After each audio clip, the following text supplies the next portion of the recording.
ফিলিস্তিনের গাজায় যুদ্ধবিরতির আহ্বান জানাতে জাতিসংঘ নিরাপত্তা পরিষদে উত্থাপিত প্রস্তাবে আবারও ভেটো দিয়েছে যুক্তরাষ্ট্র। স্থানীয় সময় ২০ নভেম্বর বুধবার নিউ ইয়র্কে জাতিসংঘ সদর দপ্তরে প্রস্তাবটি নিয়ে ভোটাভুটি হয়। যুক্তরাষ্ট্র ছাড়া নিরাপত্তা পরিষদের বাকি ১৪ সদস্য অবশ্য প্রস্তাবের পক্ষে ভোট দিয়েছে।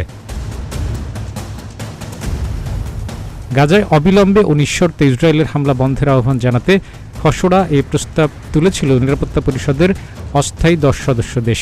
অবিলম্বে যুদ্ধবিরতির পাশাপাশি বর্তমানে গাজায় থাকা সব ইসরায়েলি জিম্মির মুক্তির দাবি করা হয়েছিল ওই প্রস্তাবটিতে। এ নিয়ে গত ৭ অক্টোবরের পর থেকে গাজায় যুদ্ধবিরতির আহ্বান জানাতে নিরাপত্তা পরিষদে ওঠা ৪টি প্রস্তাবে ভেটো দিল মার্কিন প্রেসিডেন্ট জো বাইডেনের প্রশাসন।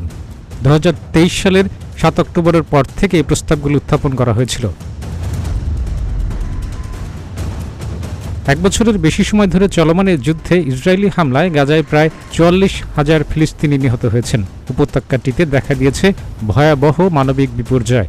প্রস্তাবটি নিয়ে ভোটাভুটির সময় জাতিসংঘে যুক্তরাষ্ট্র জানায়, আলাপ আলোচনার মাধ্যমে বিষয়টি স্পষ্ট করা হয়েছে যে জিম্মিদের মুক্ত করতে ব্যর্থ কোনো প্রস্তাবকে যুক্তরাষ্ট্র শর্তহীনভাবে সমর্থন করতে পারে না। অবশ্যই জিম্মিদের মুক্তি দেওয়ার মধ্য দিয়ে যুদ্ধ বন্ধ করতে হবে। যুদ্ধবিরতির প্রস্তাবে যুক্তরাষ্ট্রের ভেটোর সমালোচনা করেছে ফিলিস্তিন।